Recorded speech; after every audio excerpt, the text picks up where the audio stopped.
The desert had been silent for centuries, until it whispered to her. Dr. Helena Farrow, a brilliant but uncelebrated archaeologist in her late 30s, knelt under the blistering Egyptian sun, brushing away centuries of dust from a protruding clay shard. She had no idea that she was about to awaken a voice the world had tried to silence. She wasn't even supposed to be there. The excavation site, a remote stretch beyond the hills of Nag Hammadi, had been abandoned after multiple teams reported nothing of value. But Helena had followed a gut instinct. A recurring dream had led her here, a woman in crimson robes whispering in a language she didn't understand. She thought it was stress, or madness, or maybe both. But the dream had led her straight to this moment. With careful hands, she unearthed the sealed clay jar buried beneath layers of stone and time. Unlike anything else on the site, it bore a symbol she didn't recognize, two interlocked circles surrounded by a broken halo. It was ancient, it was sacred, and it was untouched. Her team gathered around. Among them, a reserved but helpful assistant named Marcus seemed unusually focused. He never spoke much, never asked questions. He just watched, too closely. That night, in the low light of the field tent, Helena cracked the jar open. Inside were fragments of an ancient manuscript written in Coptic, some of it illegible, but enough remained to spark the impossible. A gospel, not of Peter, not of Paul, but of Mary. Her hands trembled as she read the first lines aloud. The Savior spoke in secret to Mary. He called her blessed above all others. The tent fell into stunned silence. Could it be? A gospel written by Mary Magdalene, lost to time, erased from doctrine, buried in the sands? Helena knew they had found something extraordinary. But as she recorded her notes that evening, she didn't see Marcus outside the tent, whispering into a satellite phone. His voice was cold, controlled, reverent. The gospel has risen. By dawn, the world had changed, though only a handful of people knew it.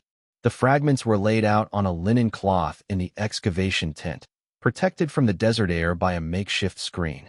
The ink had faded, the papyrus cracked like dry skin, yet the words pulsed with defiance. It was as if the gospel itself had waited patiently, through centuries of burial, for the right moment to speak. Helena sat alone, poring over the first complete passage. There is no sin, only ignorance. The soul is not judged, but awakened. The kingdom lies within. Her pulse quickened. This wasn't just heretical, it was revolutionary. No fire, no brimstone, no mention of original sin or damnation. This gospel spoke of inner light, not fear, of sacred union, not hierarchy. It was a voice of radical love, and it belonged to Mary. Later that day, Helena's linguist colleague, Dr. Layla Rahim, joined her in the translation effort. A scholar of ancient Christian sects, Layla froze when she read one name scrawled at the edge of a fragment. Yeshua, not Jesus Christ, but Yeshua, the Hebrew name only those closest to him would have used. Whoever wrote this gospel hadn't just followed Jesus. They had known him. As Layla traced the ink with gloved fingers, she whispered, This isn't mythology. It's memory. But the more they translated, the more disturbed Marcus became. He watched from the corner, his notebook clutched tightly, eyes twitching over every line spoken aloud. Each word of Mary's gospel seemed to erode something deep within him. That evening, they came to a passage that changed everything. He taught us in secret. Not all were ready to hear. But he called me the mirror of the light. He said, Mary, when I am gone, it is you who shall lead them. Back at the dig site, Layla brought her another translated fragment. This one revealed a scene the canonical Gospels never recorded, a confrontation at Bethany, just days before the crucifixion. Mary had shared a vision of the soul ascending through realms of illusion toward divine union. Peter dismissed her, accusing her of pride. The others murmured behind her back. Only Yeshua had defended her. She sees what you cannot, he had told them. She remembers what the soul forgets. The unease Helena felt from her dream returned full force. But Layla wasn't the only one who had read the passage. Marcus had, too, and it had shaken him. That night, he typed up a message on his encrypted device, pausing before sending. She dreams now, just like the prophecies said. The gospel awakens her. You were right. She must not reach the end. Across the world, a reply came within seconds. Watch her closely. When the time comes, do what must be done. They had called it a gathering of truth. But behind the marble columns of the Basilica at Nicaea, truth had already been shackled, long before the vote was cast. It was the year 325 CE. The air inside the grand hall hung heavy with incense, sweat, and politics. Bishops and scholars filled the chamber, robes of every color brushing the stone floor like restless ghosts. At the center of the council sat Emperor Constantine, stern, aloof, and impatient. His sword rested beside the scrolls. He hadn't convened them to seek revelation. He wanted unity, control, a single church for a single empire. Debates echoed through the vaulted ceilings about the divinity of Christ, the nature of sin, and which gospels should be included in the sacred canon. Some texts were exalted, others condemned, and then someone brought up her weathered scroll, written in the name of Mary of Magdala, was quietly passed between trembling hands. Its message was undeniable, a gospel not of hierarchy, but of spiritual equality, a gospel that placed Mary not as a witness, but as a successor, one that claimed salvation was personal, inner, and free from priestly gatekeeping. Many in the room saw it for what it was, not heresy, but her power, and that made it dangerous. Bishop Arius stood to defend the text, his voice shaking. She walked with him. She spoke with him. He called her the mirror of the divine. Why should her voice not be heard? But the response was swift and chilling. Bishop Eustathius called her gospel a corruption of sacred order. Others jeered, calling it the whisperings of demons. Then came the vote. By a narrow margin, the council declared the gospel of Mary apocryphal, unfit for the faithful. And as Constantine watched, expression unreadable, a decision was made behind closed doors. Erase her name. Burn her gospel. Silence her legacy. But not everyone obeyed. In the quiet of his cell that night, a monk named Thascius, young, devout, and conflicted, took one of the copies and fled into the darkness, vowing to preserve her voice for a future not yet ready to hear it. He disappeared into legend, but not without passing on the text and something more.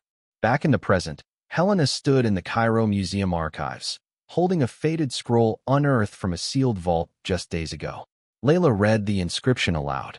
To the one who comes from my line, when the soul begins to burn again, open the mouth of the buried rose, for she will speak through you. Helena's breath caught in her throat. The scroll was signed, Thascius of Nicaea. The air felt different now, charged with the weight of secrets too dangerous to remain buried. Helena had thought she was alone in her quest. But now, something was shifting, something ancient, powerful, and hidden just beneath the surface. As she read the words of Thascius, she could feel the world turning toward her, as if it had been waiting for her all along. Her phone rang in the dimly lit museum office, breaking her concentration. It was Layla. You need to come to Cairo. Layla's voice was urgent, her tone trembling with something between fear and excitement. I've found something. A network. A sisterhood. At first, Helena thought it was another lead, another dead end in their search. But as she met Layla at the edge of the old city, under the shadow of crumbling minarets, she realized the depth of the mystery. In a nondescript building, its windows hidden behind thick iron bars, Layla ushered Helena inside. There, in the quiet gloom of the room, sat a dozen women. They were older, their faces lined with the kind of wisdom that only time can bestow, and each wore a simple medallion shaped like the symbol found on the clay jar, the intertwined circles. Helena froze, the recognition instantaneous. They had been waiting for her. The women were the keepers of the flame. They are the ones who have kept Mary's gospel safe, Layla whispered. As the leader of the group, a woman named Sophia stepped forward. She was tall, her face etched with years of hardship, her eyes sharp yet compassionate. Why have you come now? Helena asked, voice low with caution, yet unable to mask the curiosity that burned within her. After all these centuries, why reveal yourselves? Sophia's gaze was steady, her hands folding into the folds of her cloak. Because the time is upon us. You've found the gospel, and with it, the power of truth. The world is ready for Mary's voice to rise again. Helena felt a chill run down her spine. But the church. Sophia cut in, her voice laced with quiet bitterness. The church is a prison. It has kept her teachings locked away because they threatened the very foundation upon which its power is built. But Mary's truth cannot remain buried forever. She paused, her gaze piercing Helena's, as if weighing her soul. The sisterhood has guarded Mary's legacy for centuries, since the days of Thassaeus, the monk who fled Nicaea. But our numbers have dwindled. We knew one day someone would come, a descendant, perhaps, or a spirit awakened by the gospel. And now, it is you. Helena recoiled. Me? I'm just an archaeologist. This is madness. No, Sophia said softly. It is not madness. You have the mark. Just as the prophecies said. Helena's heart skipped a beat. The mark. She had seen it before, in her dreams, in her visions. A symbol, a crescent entwined with a spiral, glowing faintly on her palm. She had thought it was just a figment of her mind, the result of too many sleepless nights. But here, now, in the quiet room, it seemed to shimmer under the weight of truth. You carry the sign of the revelation, Sophia continued, her voice a whisper of awe. The one who will awaken the hidden flame, the one who will ignite the revolution. You are the heir to Mary's knowledge, her voice. Helena could hardly breathe. The weight of their words felt suffocating, like the walls themselves were closing in. She had spent her life searching for truth, for meaning. But now that the truth was before her, it felt almost too much to bear. Before she could speak, a woman in the back of the room stood, her voice soft but firm. It's not just the church we fear. It's the order that has always watched over us. They will stop at nothing to see Mary's gospel destroyed. They will come for you. Helena's mind raced. The shadows, the whispers, the figure of Marcus. He had been too quiet, too watchful, even from the start. The order, she asked, her voice a breathless whisper. What is it? Sophia's eyes darkened. They are a secret society, formed centuries ago by those who sought to control the power of the divine feminine. They were the ones who erased Mary from history. They will not allow her to return. Helena's gaze hardened, resolve creeping into her bones. Then I'll make sure they don't succeed. Sophia smiled faintly, as if she had been waiting for those words. You have inherited her strength. And now, you must choose. Will you continue this path, knowing the danger that lies ahead? Helena hesitated, the weight of their gaze heavy on her. And then, without a word, she nodded. The sisterhood's revelations had shifted something deep within Helena, an undercurrent of fear laced with purpose, like a storm brewing just beneath the surface of her mind. But what she didn't realize was that her journey into the heart of Mary's gospel was only beginning, and the truth was far more dangerous than she had ever imagined. As the days passed in Cairo, Helena buried herself in the translations, the fragments of the gospel a twisted labyrinth she couldn't escape. But now, with the weight of the sisterhood's words upon her, she felt the world close in from all sides. And then, one evening, it came, an unexpected discovery, one that would shatter everything she thought she knew about the Gospels, about Mary, and about the betrayal that had doomed them all. It was Layla who found it first, a small, hidden parchment tucked inside an ancient codex. She was skimming through the final, incomplete fragments of Judas Iscariot's Gospel, a text that had been overlooked by the church for centuries, deemed too dangerous to be made public. But Layla's sharp eye caught something strange, 2 words, written with unusual urgency, hidden in a footnote. The one. The meaning was clear, though Helena hesitated to speak it aloud. Mary was not just the companion of Jesus. She was more. She had been chosen to carry the legacy, the true heir to Christ's teachings, the one who would lead the movement, not Peter, not Paul, not the others. But that was not the worst part. As Helena read further, she uncovered something far darker, a prophecy written in Judas's hand. One shall rise in her name. One shall betray her again, as I did. The words hit her like a punch to the gut. Betrayal, again. But who? Who would betray Mary's legacy now? The more Helena studied the passage, the clearer it became. Judas, the infamous traitor, had not only confessed his sins, but had prophesied the future, the rise of a new figure who would rise in Mary's name, only to destroy her gospel once more. Judas had seen it, known it, and now, as Helena sifted through his cryptic writings, she realized the shocking truth. The betrayer was not some distant historical figure, not a Roman soldier or a disciple from the past. The betrayer was closer than she had ever imagined. In the dim light of her makeshift office, Helena turned to Layla, her face pale. Do you know who will betray her again? She whispered, barely able to force the words past her lips. Layla's voice faltered. No. Who? Helena's gaze fixed on Marcus, standing just outside the window, his shadow looming like a dark omen. She didn't need to say it aloud.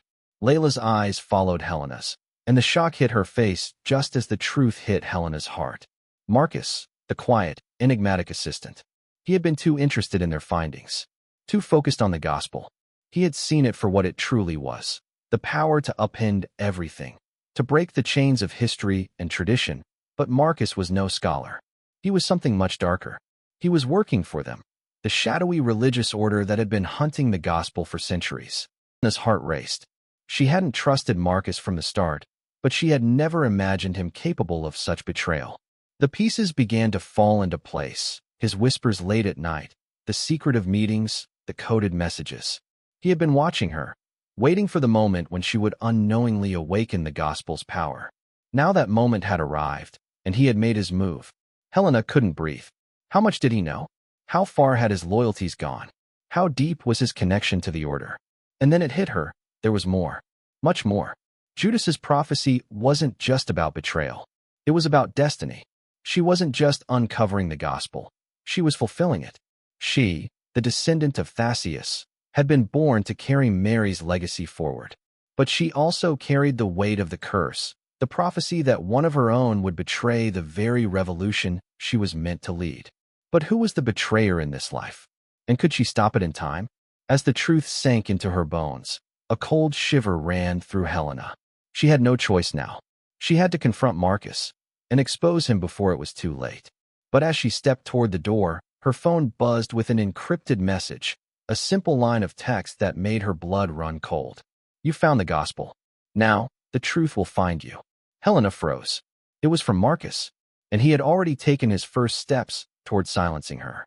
The weight of centuries pressed against Helena as she stepped into the shadow of the Vatican, a place where secrets were buried as deeply as the foundations of faith itself. The city was suffocating in its quiet grandeur, its stone walls, the vaults of history and tradition, its ancient power cloaked in an illusion of sanctity. Yet here, in the cold, shadowed corridors beneath St. Peter's Basilica, Helena knew she would find what she was searching for. But whether she would survive the truth was another matter entirely. Layla had come with her, but now, standing at the threshold of the forbidden archive, their hands trembled in unison. They had been granted access under false pretenses. Only a handful of people, those with the deepest allegiances to the Vatican's most secretive circles, knew of the vaults beneath the city, and the truth locked away in its deepest chambers. A cardinal had led them through the long, dim corridors, a man named Cardinal Ricci, who wore the face of piety, but whose eyes hid the darkness of knowledge he wished to keep buried.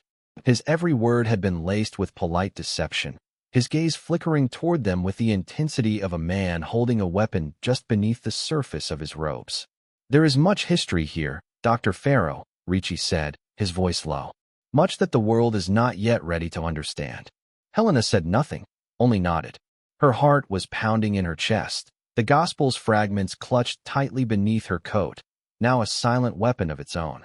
The world had already begun to tremble beneath the weight of its truth. She was too close to stopping it from being buried again. But would she be able to stand against the forces that had fought for centuries to control it?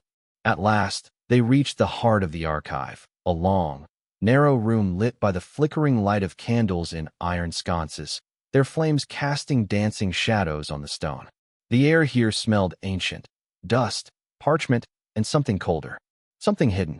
Ricci gestured toward a thick iron door at the far end of the room, the key in his hand a reminder of his unspoken authority. He unlocked the door, the sound of the ancient mechanism echoing through the silence.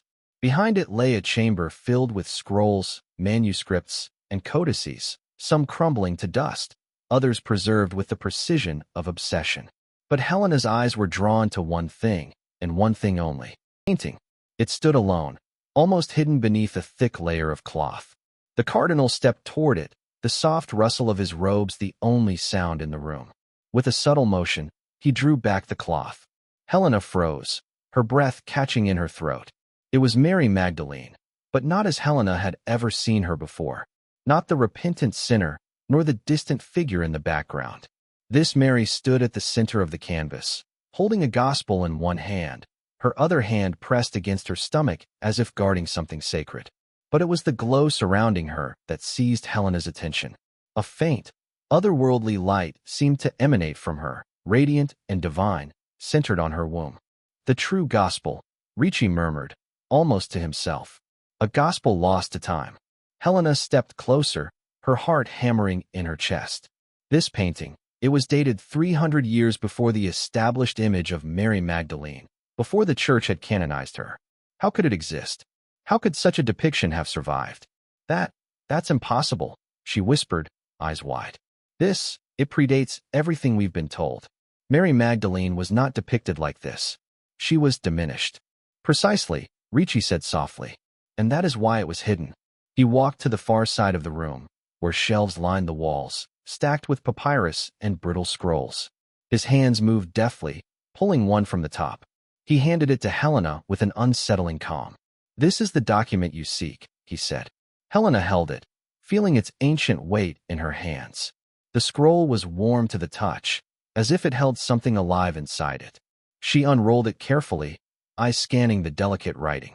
It was Mary's gospel, the one they had sought, the one they had almost lost. But this wasn't just a gospel. It was a message, a prophecy. She who carries the light shall rise when the world falls. The time will come when her voice is heard, and the world will tremble at the truth. Helena's mind reeled. This was not just about Mary. It was about her, the one who had unlocked Mary's voice, the one the prophecy had spoken of. She was the key. She was the one who would awaken the revolution that had been silenced for so long. But then, something inside the vault shifted, subtle, almost imperceptible. A soft sound, a rustling, and then a voice. It's already too late. Helena spun, but before she could react, Ricci's expression darkened. He was no longer the pious cardinal who had guided her through the archive. He was something else, his eyes now cold, calculating. You've found the gospel. But you've also found us, he said. And now, you'll never leave. The walls of the Vatican's secret vault were closing in on Helena, but she refused to surrender to the shadows. The cold air from the stone corridors clung to her skin like a cloak, suffocating her as she clutched the gospel tightly, still trembling from her encounter with Cardinal Ricci. His words, his intent, everything had shifted in the span of a heartbeat. You found us. The words echoed in her mind as she was led through a labyrinth of darkened passageways, her thoughts racing, her body moving on autopilot. Ricci's voice had been a quiet threat, his calm demeanor masking a deadly purpose. She had come here seeking answers, but now she felt like a pawn in a game that spanned centuries. The prophecy had already begun, and no matter how much she resisted, there was no turning back. She could feel it, deep inside, an ancient stir, a pull that she could not escape. The gospel had awakened something in her, something she didn't understand, something dangerous. As she was escorted through the corridors, her thoughts turned to the sisterhood, to the women who had kept Mary's legacy alive in the shadows. They had spoken of the awakening, of the revelation, but Helena now realized that the truth wasn't just about Mary Magdalene. It was about her, about the mark on her palm, the visions that had haunted her dreams, and the strange sense of familiarity that had been growing ever since she first touched the fragments of the gospel. A door opened before her, and Ricci led her into a dimly lit chamber. There, a single figure stood, an elderly woman cloaked in deep red robes, her face obscured by a heavy veil. She exuded an air of power that seemed to vibrate in the room, as if she were part of something much older, something timeless. Helena's breath caught. She had seen this woman before, in her dreams, in the visions that had come with the gospel. There was something eerily familiar about her presence. "You've been waiting for me," Helena whispered, more a statement than a question. The woman slowly lifted her veil, revealing a pair of piercing blue eyes that shone with the clarity of ancient knowledge. "I am Sheba," the woman said softly. "I am the last of the keepers of the rose." Helena felt her pulse quicken. The rose. Sheba nodded, her gaze never leaving Helena's. Yes, the rose is a symbol of the divine feminine, the sacred knowledge that Mary carried. It was she who first brought the light, and it is through her line that the truth shall pass. "And you, my child," are the last of her bloodline. Helena froze, the weight of Sheba's words crashing into her like a wave. The bloodline of Mary Magdalene, the daughter of the rose? I don't understand, Helena stammered, her mind struggling to piece together what Sheba was saying. How is this possible? Sheba smiled faintly, as if she had been expecting this reaction. The bloodline was never lost, Dr. Farrow. It was hidden, yes, by the very ones who feared Mary's power. But it has always been here, in the shadows, waiting for the moment when the world would need it again. Helena's hand instinctively moved to her palm, where the mark, a crescent entwined with a spiral, still glowed faintly, a silent testament to her connection to something greater. She had thought it was just a product of stress, of her deepening obsession with the gospel. But now, standing in this chamber, face to face with the woman who had waited for her, she realized that this was no coincidence. She was not just an archaeologist. She was the heir to something far greater. You are Mary's legacy, Sheba continued. You carry her strength, her wisdom. You are the one who will carry her gospel into the world, if you are strong enough to survive. The weight of the words settled heavily on Helena's chest. But it wasn't just the legacy she was inheriting. It was the curse, the burden of history's betrayal, the prophecy that had followed her through the ages. The same betrayal that had been prophesied by Judas Iscariot, the one who had called for her destruction once before. And now, it was clear, there was someone who would betray her once more. But who? Who else knows? Helena asked, her voice barely a whisper. Who else is watching me? Sheba's expression hardened, her gaze intense. The Order of the Black Rose. They have been tracking you from the moment you uncovered the gospel. They know who you are. They know what you carry. Helena's blood ran cold. The Order. She had heard whispers of them. Shadowy figures who had always worked in the darkness, erasing history and manipulating the course of the church. The same figures who had forced Mary's gospel into hiding centuries ago. They will stop at nothing to keep the truth buried, Sheba warned, her voice grim. And you must be ready. They will come for you, Helena. They will come for the gospel. And they will come for the bloodline. Helena's mind raced. The Order. Marcus. Ricci. It was all connected. She was being hunted, not just for the gospel, but for something far more dangerous. She was the key to a revolution, and those in power would stop at nothing to silence her. The door behind them creaked open, and a figure stepped into the room, casting a long shadow across the stone floor. Helena turned, her breath catching in her throat. It was Marcus. Helena's heart raced as Marcus stepped into the chamber. The flickering candlelight cast deep shadows on his face, but there was no mistaking the coldness in his eyes. The man she had once trusted, the quiet assistant who had helped her decipher the gospel, was now standing before her as a predator, his intentions as clear as the darkness in his gaze. You, she whispered, her voice trembling with a mix of betrayal and disbelief. You're part of them. Marcus didn't respond immediately. Instead, he closed the door behind him with a soft click, ensuring they were alone. His fingers tightened around the scroll he carried, a document Helena had once believed would be the key to Mary Magdalene's resurrection. Now, it felt like the final nail in her coffin. You've done well, Helena, he said softly, his voice devoid of any warmth. You've uncovered more than I could have ever hoped for. But I'm afraid this is where your journey ends. Helena stepped back, her mind spinning. The air in the room grew heavier, suffocating. She glanced at Sheba, but the elder woman remained silent, her eyes cold and knowing. Helena's pulse quickened. The prophecy had been clear. One would rise in Mary's name, and one would betray her again. Why? Helena's voice cracked with the weight of her question. Why are you doing this? I trusted you. Marcus's lips curled into a cold smile. Trust is a luxury you can no longer afford. The Order of the Black Rose doesn't allow for mistakes. You were meant to be a tool, Helena. Nothing more. We gave you the gospel to awaken the power we've always known was there. But now, he paused, his expression darkening. Now, it's time for you to understand what that power truly means. The room seemed to close in on her as Helena backed away, searching for a way out. The gospel, the truth that had ignited her every waking moment, was now the weapon that would destroy her.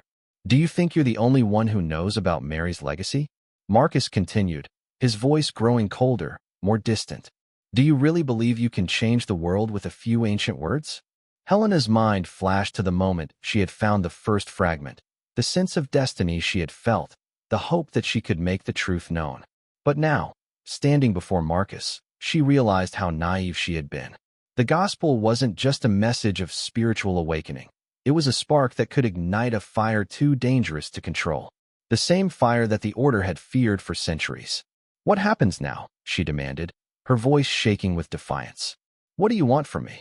Marcus's gaze hardened, and he took a step closer. "You're not the first to discover the truth, Helena. There were others, those who came before you. The order has always kept the gospel hidden from the world, from the masses. You are the last chance to destroy it, once and for all." He unrolled the scroll he had carried with him, revealing the very document that Mary Magdalene had written. The final sermon, the words that had been locked away for centuries, and the final words that had never reached the world. The last words of the gospel. "The kingdom lies within. No man can enter it unless he knows himself. The soul does not ascend through rituals, but through awakening. I have shown you the path, and you must walk it alone." Helena's heart pounded as she read the words aloud. There it was, the final message. The true power of the gospel, the essence of Mary's teachings. It was a message of freedom, of divine union with the self, not through church or creed, but through direct connection with the divine. "That's the message the church didn't want the world to hear," Helena murmured, realization dawning. "It's not about salvation through sin or penance. It's about awakening, about inner truth." "Exactly," Marcus said, his voice dripping with venom. "And now, the time has come to bury it all. The revolution you thought you were starting, it ends with you." Before Helena could respond, Marcus pulled a small vial from his coat, a vial filled with a clear liquid. He uncorked it with a quiet twist. "This will silence you once and for all. It's too dangerous to allow you to continue. The world is not ready for Mary's voice. Not now, not ever." Helena's breath caught as he stepped forward, the vial in his hand gleaming in the dim light. But just as he reached for her, Sheba's voice rang out, sharp and commanding. "Enough." For the first time since Helena had met her, Sheba's presence was filled with an unshakable power. The elderly woman's eyes glowed with a fierce light, and before anyone could react, she raised her hand. A shockwave of energy swept through the room, pushing Marcus back and sending the vial clattering to the floor. "You have been blinded, Marcus," Sheba said, her voice resonating with ancient authority. "The gospel cannot be erased. The truth will not be silenced." Helena staggered, her mind racing. What was happening? Was this the awakening she had been searching for? Was this the moment Mary's voice would finally rise again? But before she could gather her thoughts, a loud crash echoed through the chamber, footsteps racing toward the door. Marcus had retreated, his eyes filled with fury and betrayal. "This isn't over, Helena," he hissed before disappearing into the shadows. The room fell silent. The tension in the air thickened, like the calm before a storm. Helena could feel the weight of the final sermon pressing on her, her connection to Mary, to the past, and to the revolution that was still unfolding. She was no longer just a seeker of truth. She had become its bearer. "Will you release the gospel?" Sheba asked, her gaze piercing. Helena nodded, her heart pounding with a mix of fear and exhilaration. She would not allow Mary's voice to be buried again. She couldn't. It was time for the world to hear. The world was about to change, and Helena was ready to make sure it happened. The moment the door slammed behind Marcus, Helena turned to Sheba, her heart racing. The gospel was no longer just a piece of ancient history. It was a living, breathing force. The words of Mary Magdalene, words that had been buried, erased, and silenced for centuries, were now at her fingertips. And she would not let them fade into the darkness again. "I need to release it," Helena said, her voice trembling but resolute. "Now? It's the only way." Sheba nodded, her gaze unwavering. "The time has come, Helena. You were chosen for this moment. But know this, the truth will awaken the world, but not without consequences. Those who have kept it buried will do everything in their power to stop you." Helena felt the weight of her words. The Order of the Black Rose, Marcus, and the shadowy forces that had manipulated history for centuries. They would stop at nothing to destroy the gospel once more. But Helena had already made up her mind. She moved toward the altar where the fragments of the gospel lay. The fragments, the scrolls, the final sermon, everything. She spread them out in front of her, the light of the candles flickering like an omen. It wasn't just about the words now. It was about the message, the revolution that Mary had envisioned, a world where people connected directly to the divine, without the interference of power-hungry institutions. Helena took a deep breath and, with shaking hands, began to type the text onto a secure website she had set up, an encrypted platform that would ensure the Gospel's release to the world. She would not let the forces of control dictate who could or could not know the truth. The message would be public. Everyone would hear it. The text appeared on her screen, as if by some divine force. The kingdom lies within. The soul ascends not through rituals, but through awakening. I have shown you the path, and you must walk it alone. As Helena pressed the publish button, the world began to change. At that very moment, the gospel went live, its words spreading through the web like wildfire. It wasn't just a piece of history being unearthed. It was a new beginning. Outside, the world seemed to hold its breath. The reactions came instantly. Social media flooded with outrage, astonishment, and curiosity. The story was everywhere. The church denounced it. Governments issued statements of caution. But the people responded differently. They were ready. Helena sat back, her mind racing. She could hear the voices rising across the globe.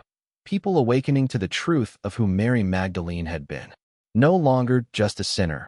No longer just a shadow of Christ's teachings, but a powerful mystic who had carried the true message. The message of love, divine equality, and the sacred connection to the divine within each soul. It was everything the world had been craving. But then the knock came. It was quiet at first, the faintest sound at the door. She opened it slowly, her pulse quickening with anticipation. She didn't need to look to know who stood on the other side. It was Marcus. But this time, he wasn't alone. Behind him stood a group of men, dressed in black, their eyes hard, filled with the cold certainty of those who had come to silence her. They were the Black Rose, the Order's elite enforcers. "Helena," Marcus said, his voice low and dangerous. "You've made a terrible mistake. The gospel is too powerful for the masses. You think the world is ready for it? You think they can handle this kind of truth? You're wrong." Helena stood tall, not flinching as she faced him. She had seen too much, known too much, to let fear rule her now. "No, Marcus," she said quietly. "You're the one who's wrong. The world doesn't need to be controlled. It needs to be awakened." He took a step forward, but Sheba, who had been watching silently from the shadows, stepped between them. Her presence was a wall, impenetrable and unwavering. "You cannot stop her now," Sheba said, her voice like steel. "It is too late. The gospel is already spreading. The truth cannot be undone." Marcus hesitated, his gaze flicking between them. The tension in the room crackled with an energy he couldn't control, a power that had always been hidden from those who sought to keep it buried. "You think this is over?" Marcus sneered. "You think the world will just accept your heresy? You will be crushed under the weight of this." Sheba's voice was calm but heavy with authority. "The truth can never be crushed. It will always rise." Suddenly, the lights in the room flickered, the very air seeming to vibrate with a strange energy. For a moment, it was as if the world itself had responded to the awakening of Mary's gospel. The walls seemed to pulse with life, with a force beyond time or space. The power of the divine feminine, the voice of Mary Magdalene, was flooding the room. And then Marcus turned. He didn't speak another word. The men behind him followed, their faces grim and resolute, but they were leaving. Slowly, hesitantly. Helena's eyes followed them, the weight of their departure not lost on her. They had tried, but they had failed. She looked at Sheba, who nodded silently. "It's done," Sheba said softly. "The gospel is out. The revolution has begun." Helena felt it, the power of Mary's words, now released into the world.